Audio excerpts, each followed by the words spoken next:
எந்த திராவிட தலைவரை வைத்து சொன்னாரோ அவர் என்ன சொன்னாரு, ராமநாதபுரத்தில் பெரியார் பிறக்கவில்லை என்று சொன்னால் ஆடு மாடு மேய்த்து கொண்டிருந்திருப்பேன் இந்த சீமான் அப்படின்னு சொன்னார். அதனால் அவருக்கு வாழ்நாள் உயிர் உள்ளவரை விசுவாசமாக இருப்பேன் என்று சொன்ன அந்த வாய் இப்போ அந்த இது ஒரு ஒரு ஒரு தமிழ் திரைப்படத்தில் வரும். வடிவேல் சொல்வார், இந்த நல்ல வாய் நாரவாயின்னு சொல்வார். அந்த போல இது நாரவாயா போச்சு. பாலியலினுடைய உச்சகட்ட கூடாரம் சார் அது. பாலியலுடைய இவருடைய சீமானுடைய கட்சி, அவருடைய கட்சியை சார்ந்த ஒரு தம்பி சக்திவேல், ஏற்கனவே உங்களுக்கு சொல்லியிருக்கேன், 40 பெண்களை வன்கொடுமை செய்து 3 பெண்கள் கிண்டி போலீஸ் ஸ்டேஷனில் கொடுத்துருக்காங்க.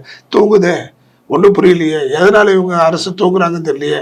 ஈரோடு தேர்தலில் ஒரு பரபரப்பு இல்லை, ஏன்னா இவர் சுயேட்சை மாதிரி இருக்காரு. இவர் சொல்றாரு 2 லட்சத்தை சில்லற வாக்கு இருக்கிற இடத்துல திமுக 1 லட்சம் 1.25 1.20 வாங்கினா கூட மீதி இருக்கிற 80 இல்லை 1000 இவர் வாங்கணும்ல. இவர் என்ன சொல்றாரு, இப்பயே என்னுடைய கடந்த கால வாக்கை விட 1 வாக்கு அதிகமாக எடுத்தால்